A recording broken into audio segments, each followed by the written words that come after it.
Hello, sports fan. This is Steven here with Sports Choice Plus. I'm bringing you a very special breakdown. I'm going to be covering, well, just go home. Go home. Before I get right into that, I want to make sure you're subscribed to the YouTube channel so you can get all the updates and all the breakdowns. Without further ado, let's get right into it. Looking at the news that we heard this week, it was actually comical. It was actually funny. Earlier this season, we saw James Harden and PJ Tucker be traded from the Philadelphia 76ers to the Los Angeles Clippers. There was a lot of speculations on who was going to start, who was going to play, and you got to keep in mind you have a loaded roster full of Paul George, Kawhi Leonard, Westbrook. You're adding Harden.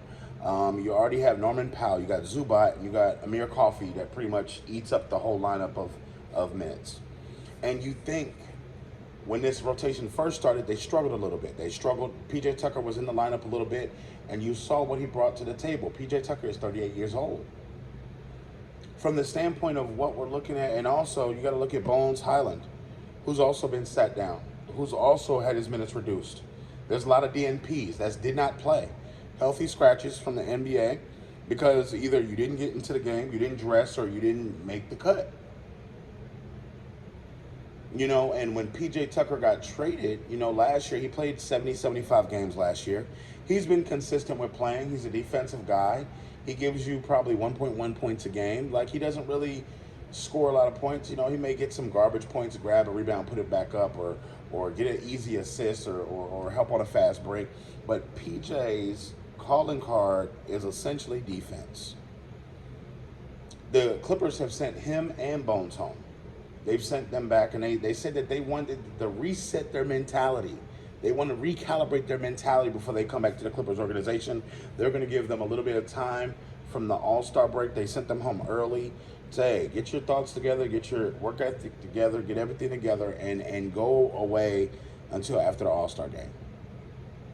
PJ Tucker has been active on social media with his post, and a lot of people are aligning what he's saying on social media to the Clippers. There was thoughts that he could have gotten traded, he could have gotten bought out, but the Clippers have not gone that route yet.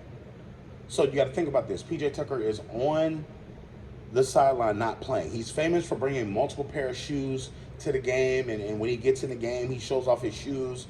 You know, that's PJ Tucker's thing. He has thousands of pairs of tennis shoes. He switches them sometimes at halftime. He switches them sometimes at the quarter. But this is what PJ Tucker chooses to do. Right now, there's not a lot of playing time for PJ Tucker because the Clippers are taking this season serious, and they have potential to make the NBA Finals with this roster. Again, Paul George, Kawhi Leonard, Russell Westbrook, James Harden. Who are you going to sit down in order to play PJ Tucker out of those names that I named? None of them. Zubac is the only one on the team with height, like 7 foot height.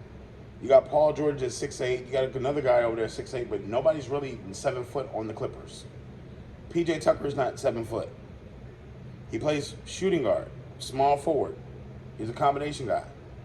And also Bones Hyland plays point guard, shooting guard. There's two positions where Russ and Harden eat up minutes, and Kawhi Leonard and Paul George eat up minutes as well. So you can't put him in with a smaller lineup. You can't fit PJ Tucker in there and then expect him to go smaller than they already are. I think PJ Tucker needs a reality check. I think he really needs a reality check because he's 38 years old. You've gotten your money, bro. You're on your last leg in the NBA. You have a player option for next year that I believe is $11 million. You're making $11 million this year. Be a good vet. Sit on the end of the bench.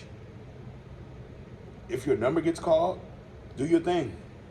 But don't pout. Don't make it a toxic environment. Don't make it that, because the Clippers have a chance to actually make some noise and potentially could need you in the playoffs. They potentially could need you if a game goes to game 5 or 6 or 7. They could potentially need you for a swing of a burst of minutes off the bench. You got to always be ready, and it's the next man up mentality. Now, if PJ wants to keep it up, he can find himself off the NBA roster. If the Clippers want to, they can send you home. Don't worry about coming back in. Just go back home. So Tucker has to ask himself, is this worth it? Is this really worth it? Putting this kind of smoke up, is this really worth it? You're on a playoff potential team. Is this worth it? The answer is no. It's a pride thing. So he's going to have to tuck his tail and understand that he was wrong in this situation, apologize to the Clippers and Ty Lue and ownership, and move forward.